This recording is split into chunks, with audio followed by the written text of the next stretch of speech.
Why can't I put Book on a small forward from time to time and let those guards handle their business in spurts? It ain't who starts, it's who finishes. You got so many options now to play so many different lineups.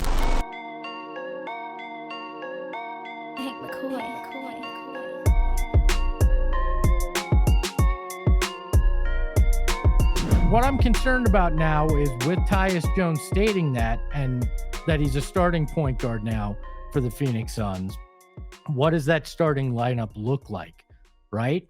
I know there's reports that it's going to be Grayson Allen that goes to the bench. Obviously, I think that's one move that we kind of thought might happen anyways this year. But are we really thinking that the Suns will go with Tyus Jones, who's 6'1", with Bradley Beal, that's 6'4", with Devin Booker, that's 6'6", and then Kevin Durant, obviously at 6'11" or 7'3", whatever the hell he actually is, and Jusuf Nurkic there at 7 foot. Are they too small if you go Jones, Beal, Book in that in those first three spots there? Now I'm going to answer this, okay? First things first, the coach in me is saying I see why people would say that. The coach in me is also saying this is part of the basketball. Like, this lineup will be on the court at some point. I don't give a damn if it's starting in the middle of a game or closing the game. It isn't like your starting lineup is all you can play during the game. Okay, so you go out there and guess what? For a couple minutes, if you have a small forward, yeah, I can put Book on him for a couple minutes. I can slide Book to the 3 on defense. Why not? He's 6'6", he's strong, he's 210. Why can't I put Book on a small forward from time to time and let those guards handle their business in spurts? It ain't who starts, it's who finishes. You got so many options now to play so many different lineups. If that's the lineup you run out, and that lineup is showing you that in that particular game you're too small and you have to make an adjustment, you make a damn adjustment. Like, that's just it. Like, I don't get this whole they're too small. No, it doesn't work that way, guys. You make the adjustments. So everybody keeps saying Royce O'Neal. Royce O'Neal's listed at 6'4". Right. Like, he's not a big. He just plays bigger. He plays bigger. And the same thing, Grayson Allen. Grayson Allen is not your lockdown stud defensive 3. So what do you want, Josh Okogie? You don't want Josh Okogie in the starting lineup, and I love Josh Okogie, but you don't want him in the starting lineup.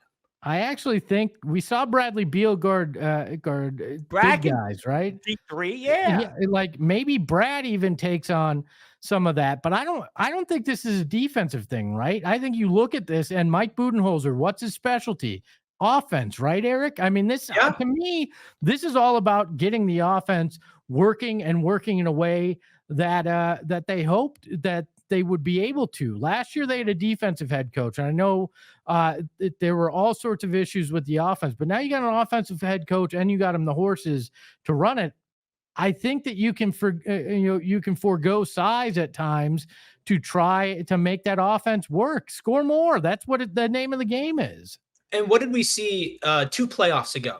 We saw Devin Booker absolutely just lock it on defense, steals, blocks, like guarding guys that are bigger than him, right? Even when you go up against Denver, what do you see from him in FIBA? He does everything, including the dirty work, including defending. Yeah. And what I mentioned earlier, you're going to take a lot off of his plate offensively. He's going to have that time and that energy. Hell, you mentioned Bradley Beal, the game that sticks out to me from last season. They put him on Zion against the Pelicans. Yeah. And it worked. Listen, Kevin Durant could have at least been in the conversation or made an all-defensive team last year. Jusuf Nurkic been in the conversation. Jusuf Nurkic way overplayed, I think, on defense and a lot of people's expectations. You want to talk about offense and everything else. I get it, different conversation, but now he has to do less. We went into last season saying, is Jusuf Nurkic the point guard of the Phoenix Suns? That was the conversation that was being had. Now he can focus on getting your field goal percentage up at the rim. A point guard helps with that. And defending. A point guard helps take away responsibility and do that. All these things can slide in and flex. What did the Golden State Warriors do when they had the death lineup? The death lineup. Did they start the death lineup? No, tell me. Exactly. They didn't start the death lineup. But Erik, how did that lineup go? I mean, you had lineups of Steph Curry, Jordan Poole, and Klay Thompson. You had Dre at center. Where was your height? Where was your length? Where was all that other stuff? Again, outscore. You don't have to play them the entire time, but outscore a team. And this team now can bring in a defensive lineup too. Oh yeah, they could call Royce O'Neal, Ryan Dunn, Josh Okogie. Like you can go on a run offensively, and then for a portion of the game, bring in defenders and slow down any run that happens. You have options now that you can turn to that you didn't have last year. And I think go ahead. No, please. After you. No. I was gonna say, like, turnovers are such an important part of basketball in general. And if you can lower your turnovers, and you will with these guys, you live with the issues on defense, because at the very least, the turnovers are going to keep possessions equal. And with this type of lineup and this type of team, if the possessions and shots are within range, the Phoenix Suns are going to pretty much have a good chance of beating anybody in basketball any given night. And so you go into the game. You know that old saying, you can't win a game in the first quarter, but you could damn sure lose it? Yep. Okay, that's what this is. This is them saying, we're going to put our best offensive lineup, guys that are cerebral, not going to turn the ball over, and not going to blow games. And then later in the game, when we've adjusted and we've kind of got the flow of the game and we kind of know what's going on, then you pull out the tricks. You're like, okay, now is when Ryan Dunn can go clamp this guy. Now is when Okogie can come in. So, yeah, I just think it's crazy to think that this can't work, or the lack of size is the problem. Well, the Suns have size. Yeah. Go ahead, E. I'm sorry. I want to hear what you had to say. So before we get too far away from the whole Warriors comparison, I think some people listen, Draymond is a generational defender. Brent Whitson in the chat talking about that. Klay, very good defender as well. Steph, really, really strong for his size.